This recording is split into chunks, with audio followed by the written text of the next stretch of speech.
சிலருக்கு எதிர்காலத்திற்கான ஒரு வழியை கர்த்தர் திறக்க போறாரு.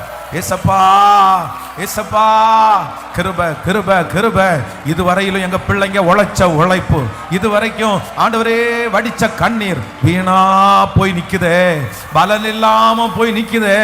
ஆனா இன்னைக்கு வாக்கு கொடுத்தீங்கல்ல, இல்ல நீ வெகுமதிகளை உனக்கு நான் தருவேன்.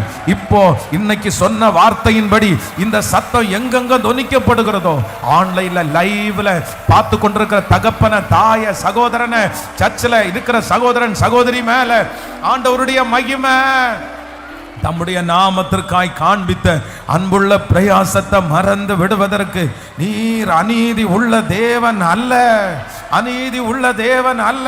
உம்முடைய ஊழியக்காரனாகிய நான் இப்பொழுது திறப்பில் நின்று இந்த பிள்ளைகளுக்காக ஜெபிக்கிறேன். ஐயா, உங்க பிள்ளை ஜெபிக்கிறப்பா, இறங்குமப்பா.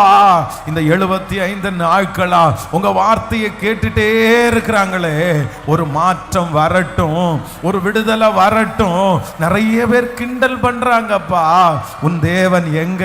நீ இடைவிடாமல் ஆராதிக்கிற உன் தேவன் எங்க? நீ கத்தி கத்தி ஜெபம் பண்றீல, எங்க இருக்காரு? நீ இத்தனை நாளும் தேடுறல, என்ன நடந்துச்சு? எத்தனையோ பேர் கேட்கிறாங்களே. ஆனா நீங்க அதிலிருந்து விடுதலை தர முடியும். அவர்கள் கண்களுக்கு முன்பாக உன்னை மேன்மைப்படுத்துவேன்னு சொன்னீங்களே. நீ வெட்கப்பட்டு போன இடத்துல உன் தலையை நான் நிமிர பண்ணுவேன். நீ இழந்ததை உனக்கு நான் திரும்ப தருவேன். உன் கூட கர்த்தர் இருக்கிறார் என்றதை உன்னை பகைச்சவங்க கண்டுபிடிச்சிருவாங்கன்னு சொன்னீங்கல்ல. இப்போ இப்போ இப்போ ராஜா, இன்னைக்கு சொன்னீங்களே, அந்த வார்த்தையின்படி நீ அறியாததும் உனக்கு எட்டாததும் மான. நன்றி ஐயா. வியாதிக்காக ஜெபிக்கிறவர்களுக்கு அதிலிருந்து விடுதலை கிடைக்கட்டும் ஆண்டவரே.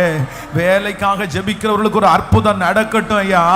கடன் பாரத்திற்காக ஜெபிக்கிறவர்களுக்கு ஒரு அற்புதம் நடக்கட்டும். திருமண காரியம் ராஜா வீட்டு கல்யாணம் போல நடக்கட்டும். குழந்தை பாக்கியத்தை கொடுத்து கர்த்தர் நீர் எங்க பிள்ளைகளை நடத்துவீராக.